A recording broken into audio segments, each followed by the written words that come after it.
So, Assalamu alaikum, Mariam and Samra. Hope you all are doing good.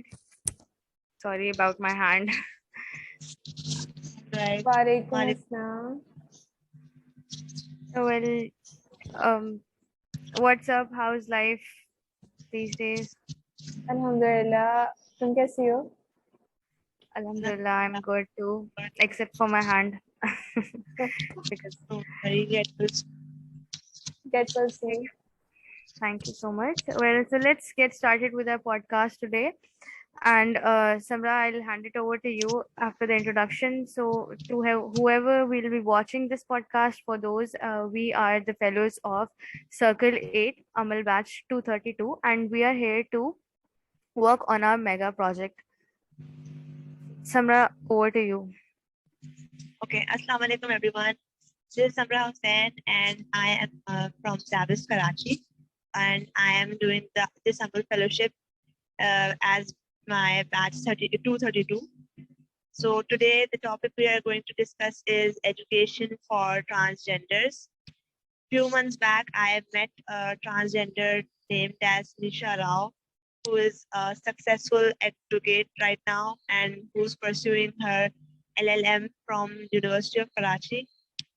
She was invited to our university for a seminar where I got to interact with her and get to know her in person. She told us about her her struggles and hurdles that she faced during her time of education, that how she managed to cope up with the society and their harsh comments. So it was really heart touching and really much affecting the whole emotions, that how she had to go through all the circumstances to attain success in her life and reach the point at where she is right now. So she told us that how when she found out that she is different from all the others, then her family was forced to leave her, and she was roaming around and couldn't eat or drink as much as she wanted to. But she kept her hope high. She didn't lose hope. She got in touch with the people that belonged to her, and then she initiated with the work that you see the transgender community do. They were forced to beg on the roads, and they were not getting the equality that our society is known for. They had to always uh, talk to people in hesitation, and they weren't welcomed by our society. So that's the thing. Other than that, she also told us that when her family members, she couldn't meet her family members basically on any special occasion. Whereas if we compare ourselves with others, so we are fortunate that we get to celebrate Eid, our birthdays with our beloved ones, our friends. But she is the one who locks her up and is alone on special occasions like Eid and her birthday. So that's very sad to hear. Uh, the question that came to my mind during her seminar was, if I was given an opportunity to help her or her community members to gain that respect in our community, our society, then I would definitely be joining hands with her as well as the NGO that she runs, and would help her as much as possible. Uh, Apart from that, education is the biggest hurdle, or I would say the biggest competition that we see in our daily life, because without it, we are nothing. If we can provide or even help them to raise funds for their education, then it would be a really great help to their community. So I was hoping that if we get to interact with more of these people and are able to help them in any way possible, then it would definitely be a gesture of noble uh, noble influence to the other people, that they are not alone, and they will be hoping, they will be having hope for themselves, that they are, being looked after, and they are getting the amount of love that they needed the most from their family members when they were all left out. So this is the time when we all should come forward and help them as much as possible. Yes, So exactly, Samra. I totally agree with your whatever you said right now, and sorry for interrupting in between. But you just mentioned the NGO named Nisha Rao is actually working in. She's the founder, I guess. I also actually saw that, and I wanted to discuss about that. That there are many other more NGOs as well which are working, but still, the difference cannot be resolved because I think our society doesn't accept them that way. Our society treats them differently. That's why I guess they are hesitant to come forward. They're hesitant to educate themselves. So I feel like there should be more institutions which help them, like to be proud of themselves, which help them to come forward and educate themselves. What do you have anything to say on that? yes, that's the main drawback of our society, that most of the people are helping one another for education, but they are not helping the transgender for their education, because what I saw is that they have to, you know, communicate with people in a very delicate manner to, raise funds for themselves.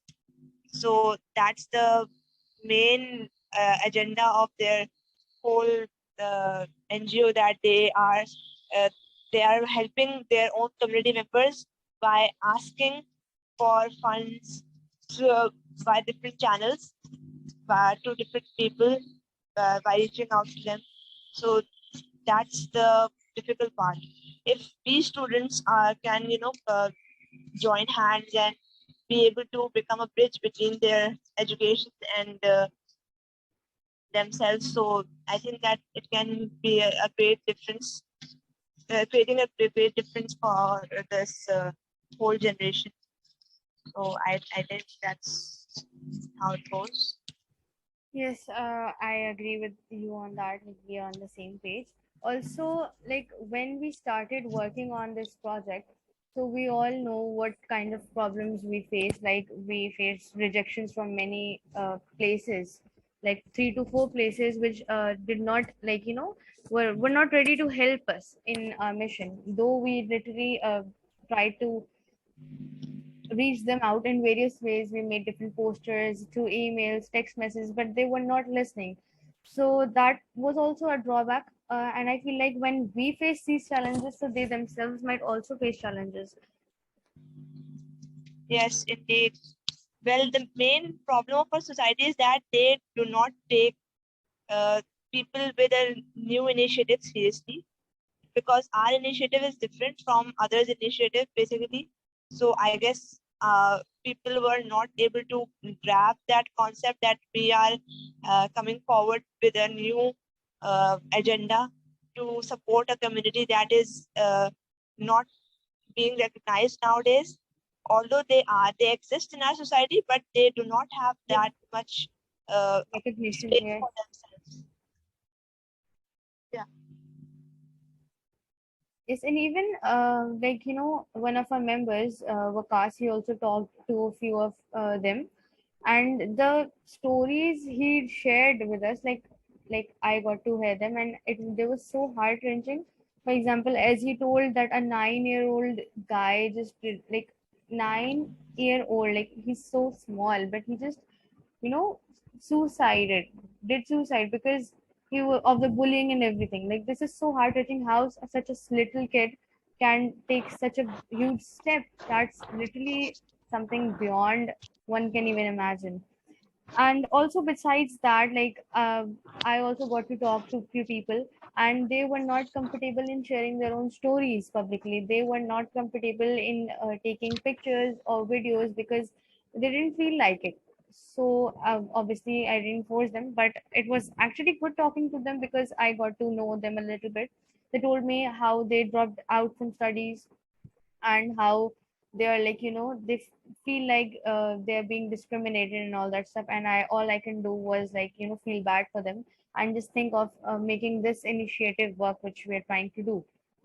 Yeah, you are right, Parisha. They really feel conservative and bound to they just separate themselves from us, right? Yes, and that's actually a bitter truth, a sad reality, which we all need to think about and we all need to work on it. So, Yes. what do you guys think? What steps should we take? Like, as we have tried a lot of things, but we have, been rejected and we have failed, like, kind of in few parts. Like one thing, Samra just mentioned that they need funds to, because they don't have money to go to various universities. So what we were discussing was that we should collect funds for them. I think that's a really great idea. We should look into it and we should start this goal of collecting funds for them. At least that's a way how we can help them get their education. Do you guys have a take on this? Yes, exactly. We should do that because the more we can communicate with the right people, the sooner we can raise funds for them and can help them in the best possible manner, because they are literally in the need of the education that we are fortunate to have in our life, because education can build up a character and can motivate others as well. Because Nisha Rao herself is an example for her own community, that no matter how worse or uh, bad the situation or the society gets to you, you shouldn't give up so soon and you should keep on going. I even remember she was saying that she took a 7 to 5 years break due to the humiliation and the harsh comments of the society.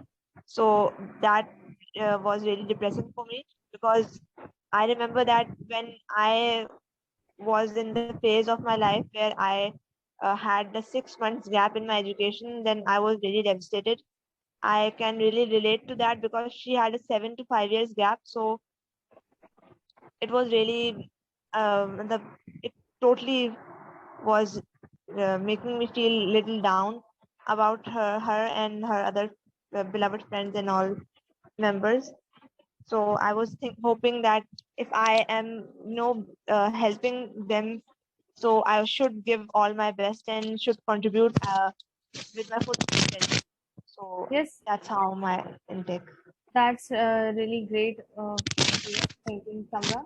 And I feel like if we are trying to do something for the betterment of our society, then we will succeed, inshallah. And we should obviously start to do something by taking baby steps and by collecting some fundraisings to, inshallah, conducting seminars with Nisha Rao, because I really feel like our entire society needs to listen to these stories and accept where we are wrong and accept how to fix these things. I think our initiative of taking steps for transgenders to help them, move forward, to help to listen to the stories, to make them recognized in front of the entire world in a good way, in a better way. So I think if we start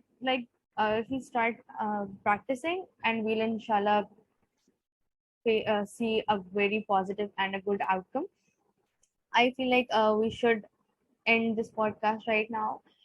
We are done for today, and inshallah, we will meet you guys again in our next podcast. Please let us know if you liked our discussion and if you are with us for the betterment of our society.